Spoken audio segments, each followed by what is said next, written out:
What's going on, people? Today we're gonna be talking about the Xbox Showcase. I'm Kenneth Rodriguez. This is Geek Hotfix.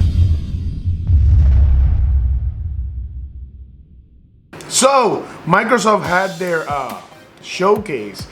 I believe it was yesterday afternoon-ish. I didn't catch it right when it. I actually catched just the first of the beginning of the showcase, because I was working, so I was on break, and I'm like, hey, let me check it out, right?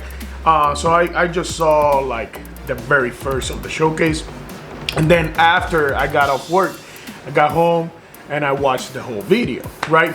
And I took some notes. And let's talk about this showcase. First of all, they started with Halo. Yes, Halo Infinite. They promised that they were gonna show gameplay about Halo Infinite, and they delivered. They showed the beginning of the video. They're like they crash land on this new Halo, and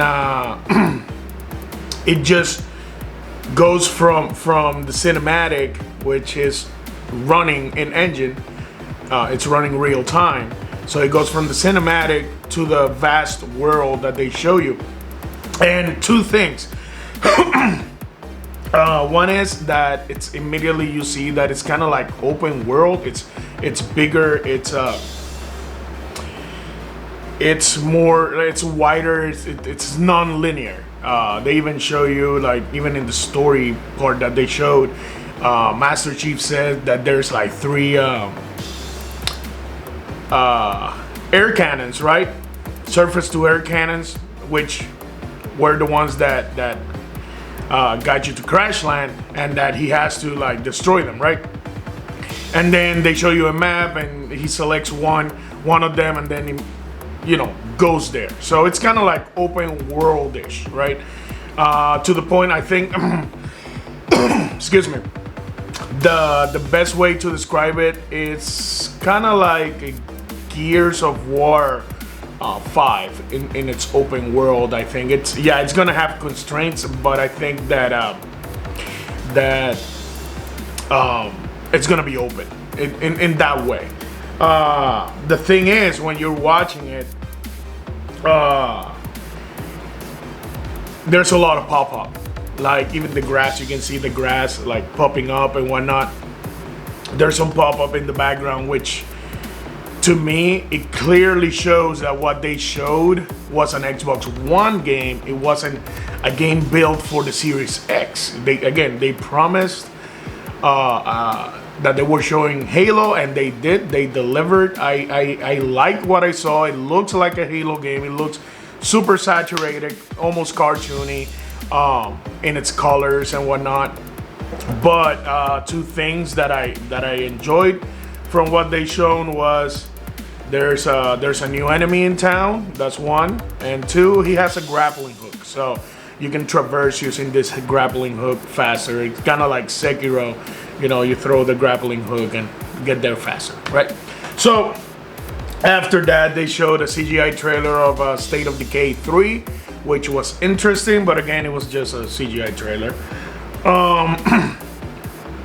They show an in-engine trailer for Forza Motorsport. I personally don't like Forza Motorsport, but I know a lot of people that enjoy that game. It looked great. It was ray traced.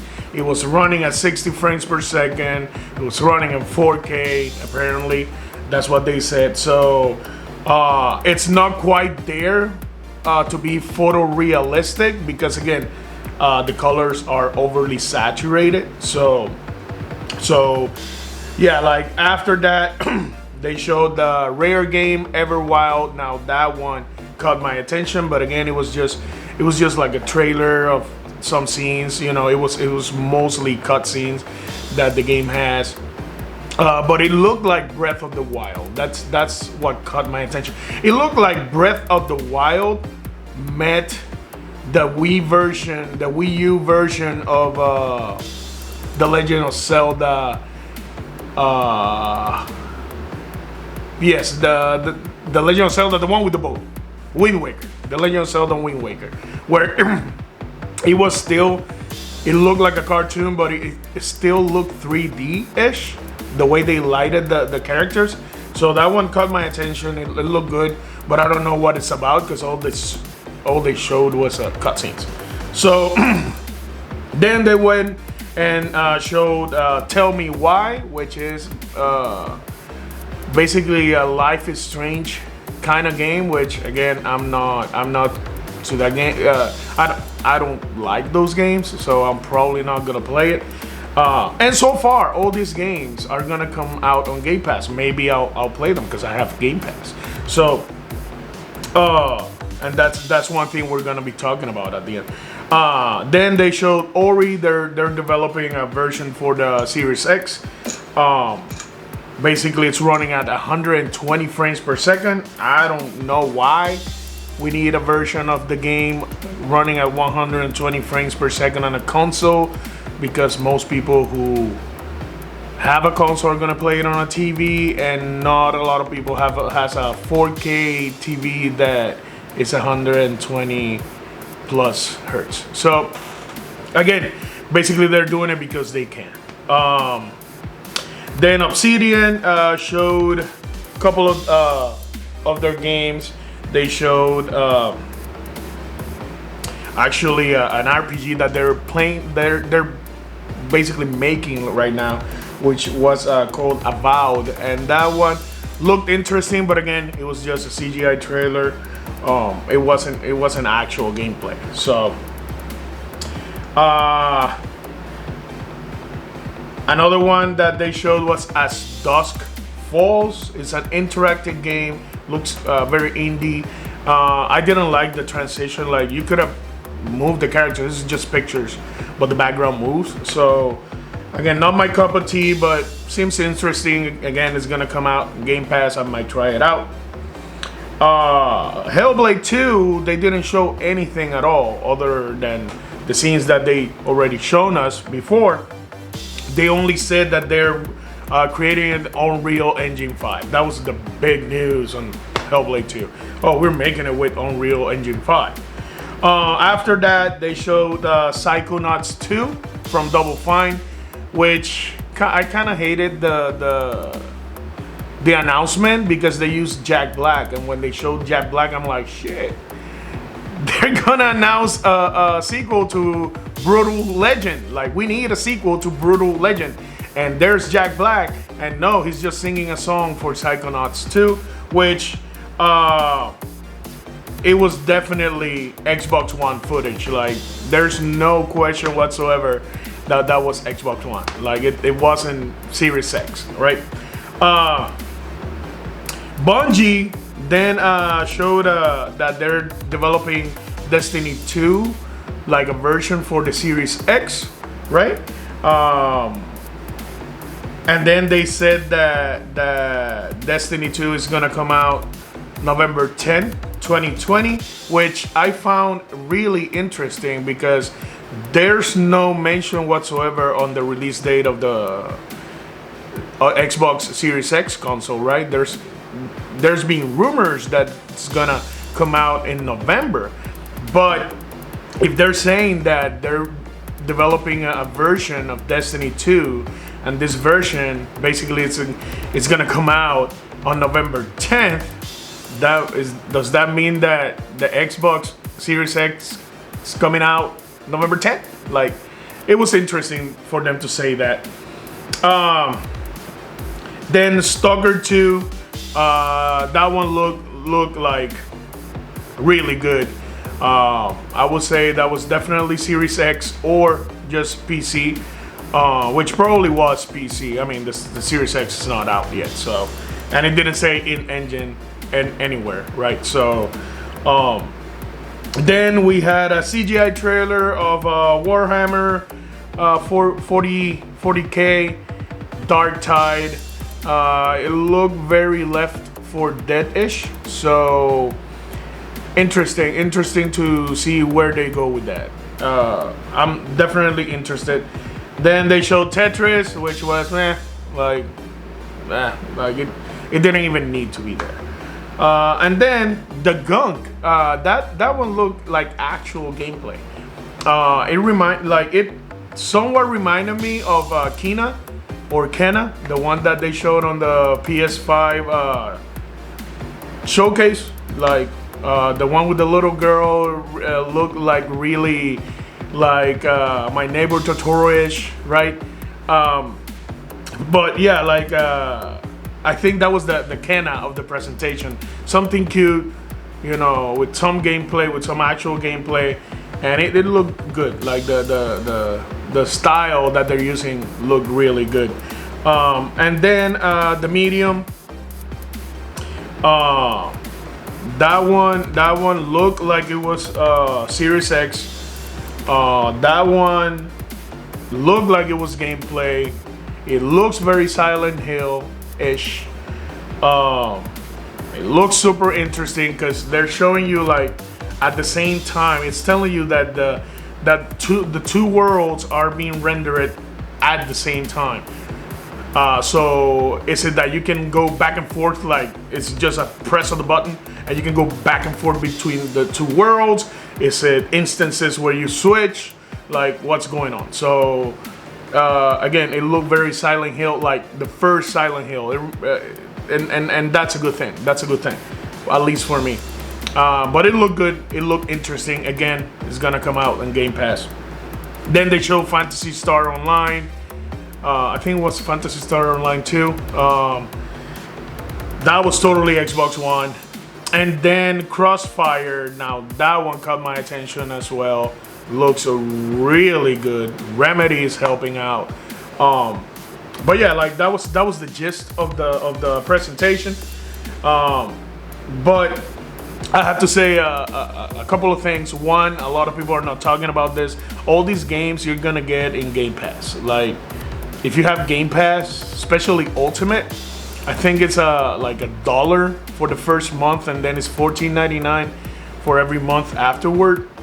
You're gonna get all these games day one, maybe even day zero. Like Gears of War 5, when it came out, if you had Game Pass, you actually could play it, I think it was like 2 days before release date.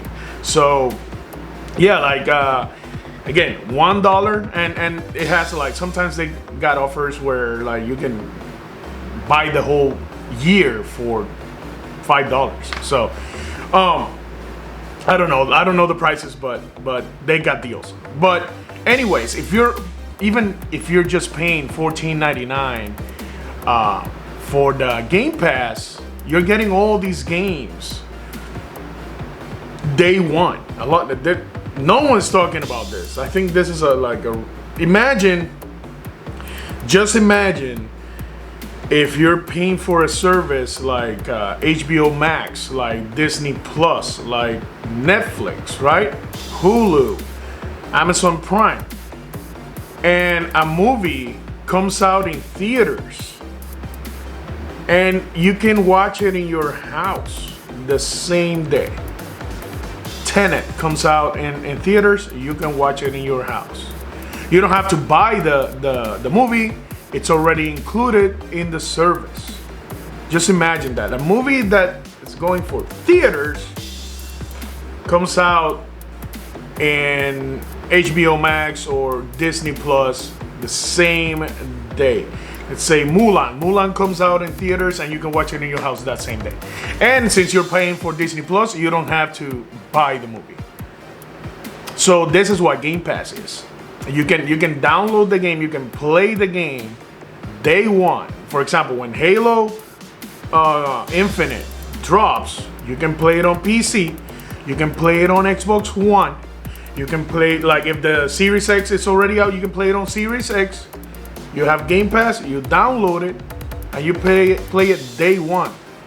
All the content, multiplayer, single player, all the content using Game Pass. I don't know why people don't talk about this. You know, it's, I think, for a company so big like Microsoft, and in an industry that is trying to get microtransactions everywhere to make more money, I think that's a bold move, right? Having Game Pass. And also, they're making a lot of money there because let's say Halo brings in a ton of people, more people than regular because of Game Pass. The thing about Game Pass is, like I talked about, some of the games that they're not my cup of tea. They're on Game Pass. I might try them out. Like the Tell Me Why game. It's not my cup of tea, but I might try it. It's on Game Pass. I'll download it. You know, I'll play it. Flight Simulator. It's gonna be on Game Pass. Which, by the way, they didn't show in the showcase. I don't think it needed to be shown there, but I think the showcase was more for showing what's coming from their studios. But again, if you don't have Game Pass, get it. If you just have PC, the Game Pass I think is like $5 a month, which in a year is $60. So for the price of one game, you get a whole year of games. So and day one. So yeah, I had to mention that. But all in all, the showcase, I think Microsoft delivered what they said they were gonna do. They showed Halo Infinite. They showed gameplay of Halo Infinite. They showed what their studios are making right now. And again, like everyone's going crazy for, oh, Halo doesn't look like you're using 12 teraflops and whatnot. It looks like a Halo. You have to admit, it looks like a Halo. If you were waiting for photorealistics scenes and characters no, that's not what you were gonna get. It's just like Gears 5, super colorful, looks cartoony because it's so saturated with color. Looks like a painting, right? And people don't get that. Like I think their expectations are so high that they don't enjoy what they're given because they thought it was gonna be something else, right? Same happened with people being vocal about The Last of Us 2, where a lot of people hated on the game. They review bombed the game, and I think the game is amazing. So yeah, right now I'm playing Ghost of Tsushima. Sometimes it looks so cartoony because it looks like someone painted it with crayons because it's so colorful when it doesn't need all that color. And then you turn around and it looks so real because the colors look like they should in real life. So yeah, like there's no balance in Tsushima. You can get real good or real cartoony. But and their textures are a little bit muddied. But I'm not talking about Ghost of Tsushima on this video, other than to say that. But yeah, like I think Microsoft delivered. Yes, what they showed is not the only thing that they're gonna show. They have more announcements that they even said it. But yeah, Halo Infinite coming for Xbox One. Super excited. And can't wait to like hear the choir singing the Halo theme when you boot up the game. I'm probably gonna play it on PC, and yes, I'm probably not gonna buy the Series X. I don't need to because I have a PC. I'm probably gonna play all those games on PC, and that's it. I don't think I'm gonna buy a new console for a while. So yeah, just wanted to say that. If you haven't done so, please subscribe, hit the little bell so you don't miss all the content I have in store for you. Also, join us on facebook.com/geekhotfix. I'm doing more streaming over there because it's kind of easier. And yeah, have a great day, and thank you for dropping by. Kenneth Rodriguez, Geek Hotfix.